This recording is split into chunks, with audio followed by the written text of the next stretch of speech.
வணக்கம். சில சமயம் பாத்தீங்கன்னா, ஒரு சின்ன துணுக்கு தகவல் ஒரு பெரிய கதையே நமக்கு சொல்லும். இன்னைக்கு நம்மகிட்ட அப்படிதான் ஒண்ணு இருக்கு. ரொம்ப மர்மமான, முழுமையா இல்லாத ஒரு குறிப்பு. இத மட்டும் வச்சுக்கிட்டு, நடக்கப் போற ஒரு நிகழ்வ பத்தி நம்மளால என்னெல்லாம் தெரிஞ்சுக்க முடியும்? வாங்க, இந்த மர்மம் முடிச்ச நம்ம ஒண்ணா சேர்ந்து அவிக்கலாம். இதுதான் நம்மளோட தேடலோட மையமான கேள்வி. முழுசா இல்லாத ஒரு தகவலை வச்சு நாம எப்படி ஒரு தெளிவான புரிதலுக்கு வர முடியும்? வெறும் சில வார்த்தைகளை மட்டும் வச்சுக்கிட்டு அதுக்கு பின்னாடி இருக்கிற ஒரு முழு சித்திரத்தையும் நம்மால யோகிக்க முடியுமா? வாங்க, இதுக்கான விடையை தேடலாம். இதோ பாருங்க, இதுதான் நம்ம கிட்ட இருக்கிற ஆதாரம். சில நாடுகளோட பேர்கள், அதுக்கப்புறம் என்னன்னே புரியாத சில வார்த்தைகள். ஒரே ஐடியா பார்க்கும்போது இது கொஞ்சம் குழப்பமா தான் இருக்கும். ஆனா இந்த வார்த்தைகளுக்குள்ள தான் நாம தேடுற கதை ஒளிஞ்சிருக்கு. இதுதான் நாம இன்னைக்கு தீர்க்க போற புதிர். சரி, நம்ம விசாரணைய தொடங்கலாமா? நம்மளோட முதல் தடயங்கள் எங்க இருக்குன்னா, இந்த குறிப்பு எடுக்கப்பட்ட மூல வீடியோவோட தலைப்பிலேயே மறைஞ்சிருக்கு. அந்த தலைப்பை நம்ம ஆராய்ஞ்சா போதும், இந்த புதிரோட முதல் கதவை நம்ம திறக்க முடியும். அந்த தலைப்புல இருந்த முதல் மற்றும் ரொம்ப முக்கியமான வார்த்தை சந்திர கிரகணம்.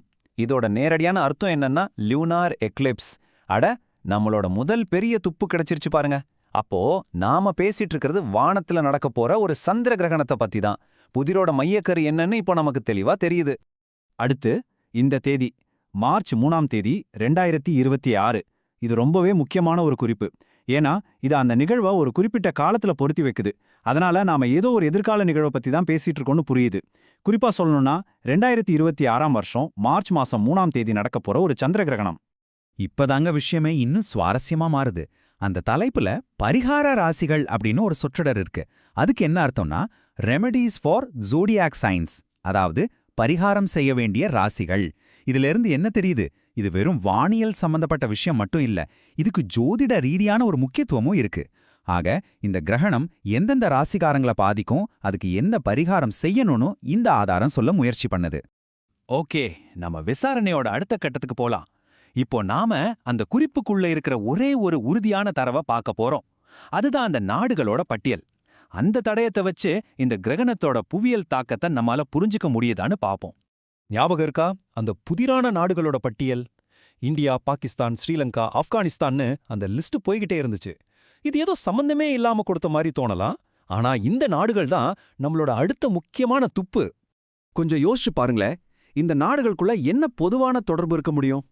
நம்ம தலைப்புல இருந்த சந்திர கிரகணங்கிற குறிப்போட இதை இணைச்சு பார்த்தா ஒரு தெளிவான விளக்கம் கிடைக்குது. அதாவது 2026 மார்ச் 3ஆம் தேதி நடக்க போற முழு சந்திர கிரகணம் இந்த பகுதிகளில் இருந்து தான் தெரியும். இது அந்த கிரகணம் தெரியக்கூடிய பாதையை குறிக்குது. நம்ம ஆய்வோட கடைசி பகுதிக்கு வந்தாச்சு. இதுவரைக்கும் நம்மகிட்ட என்னென்ன தகவல்கள் இருக்குன்னு பார்த்தோம். இப்போ இந்த சின்ன குறிப்பு நமக்கு எதையெல்லாம் சொல்லல, எதுவெல்லாம் விடுபட்டு போயிருக்குன்னு பார்க்கறது ரொம்ப ரொம்ப முக்கியம். இந்த ஃபாரின் ஸ்பீச் இன்னும் குறிச்சிருக்கிற பகுதியை பாருங்க.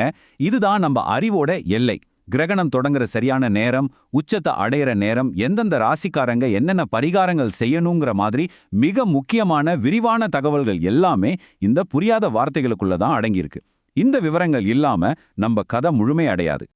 ஆக, ஒரு சின்ன துணுக்கிலிருந்து ஒரு குறிப்பிட்ட தேதியில நடக்கவிருக்கிற சந்திர கிரகணம் அது எங்கெல்லாம் தெரியும், அதோட ஜோதிட முக்கியத்துவம்னு நம்ம கண்டுபிடிச்சிருக்கோம். ஆனா ரொம்ப ரொம்ப முக்கியமான விவரங்கள் நம்மகிட்ட இல்ல. இது நம்மள ஒரு முக்கியமான கேள்விக்கு கூட்டிட்டு போகுது. தகவல் முழுசா இல்லாதப்போ அந்த இடைவெளிகளை நிரப்புறதுக்கு நாம நமக்குள்ளேயே என்ன கதையை சொல்லிக்கிறோம். கிடைச்ச உண்மைகளை மட்டும் வச்சு முடிவெடுக்கிறது எவ்வளோ முக்கியம்னு இது நமக்கு ஞாபகப்படுத்துது இல்லையா?